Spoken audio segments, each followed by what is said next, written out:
Hi guys, நான் உங்கள் டிராவ் ரியாக்ஷன்ஸ்லேருந்து. And India finally world cup trophy ஜெயிச்சிட்டாங்க. ரொம்பவே சந்தோஷமாக தான் இருக்குது. பட் ஒரு டீமுக்காக கொஞ்சம் வருத்தமாக இருக்குது. நியூசிலாந்து அவங்களும் இந்த கப்புக்கு டிசர்வ்டான ஆள் தான். பட் என்ன பண்ணுறது, இந்தியா தான் ஜெயிக்கணும்னு இருக்குது. சஞ்சு சாம்சன் அவருக்காக ரொம்பவே இந்த ட்ராஃபி டிசர்வ்டுன்னு சொல்லலாம். ஒவ்வொரு மேட்சுமே அவர் விளாண்டுருக்கணும்னு தான் நான் ஆசைப்பட்டேன் அந்த வேர்ல்டு கப் ஸ்டார்டிங்ல இருந்தே. பட் அவருக்கான சான்சஸ் கிடைக்கல. ஜனவரியில் கூட நியூசிலாந்து கூட ஒரு சீரீஸ் நடந்துச்சு. அந்த சீரீஸில் சோக் பண்ணிட்டாருங்கிற ஒரே காரணத்துக்காக அவர் டீம்லேருந்து வெளியே உட்கார வச்சிட்டாங்க. ஸ்டார்டிங் மேட்ச் இந்தியா vs யூஎஸ்ஏலேருந்தே அவர் டீமில் இல்லை.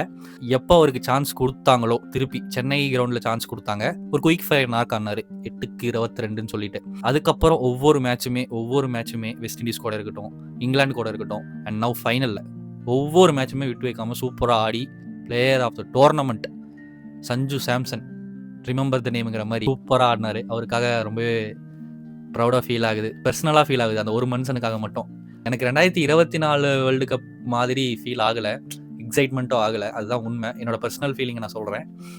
ஏன்னு கேட்டிங்கன்னா, ஒரு ரொம்ப வருஷம் கழிச்சு 2011 அப்புறம் இந்தியா ஒரு வேர்ல்டு கப் அடிக்குதுன்னா அந்த 2024 வேர்ல்டு கப் தான்.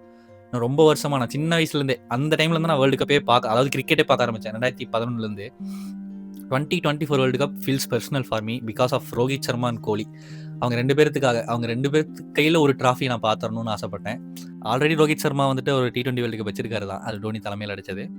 அண்டு கோலி கையில் தான் ஒரு ட்ராஃபி இல்லையேன்னு ஃபீல் ஆச்சு. அதுவுமே நடந்துருச்சு சந்தோஷமாக. இசான் கிஷன்லேருந்து, அபிஷேக் சர்மாலேருந்து, சஞ்சு சாம்சன்லேருந்து, அக்சர் பட்டேல், ஹர்திக் பாண்டியா, சிவம் துபே, ஜஸ்பிரீத் பும்ரா, முகமது சிராஜ், ரிங்கு சிங் எல்லாருமே டிசர்வ்டான ஆள் தான் இந்த வேர்ல்டு கப் வின்னிங்க்கு.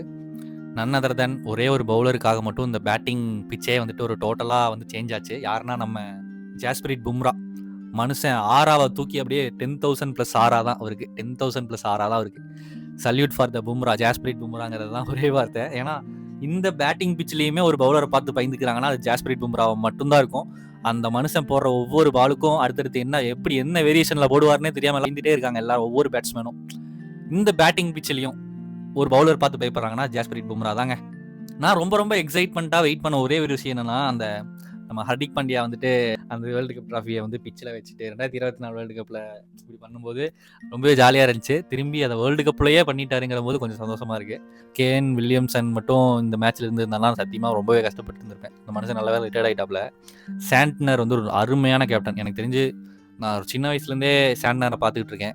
ஒரு 2015 சம்திங். நல்ல சூப்பரான ஒரு ஆல்ரவுண்டர், ஒரு நல்ல கேப்டன் சாண்ட்னர் தான். ஃபின்னால் மட்டும் நின்று அடிச்சிருந்தா ஒரு மாதிரி வித்தியாசமாக போயிருந்திருக்கும் மேட்ச்சு. செலிப்ரேஷனுமே சொல்லிக்கிற அளவுக்கு பெருசாக இல்லை அப்படிங்கிறது தான் உண்மை.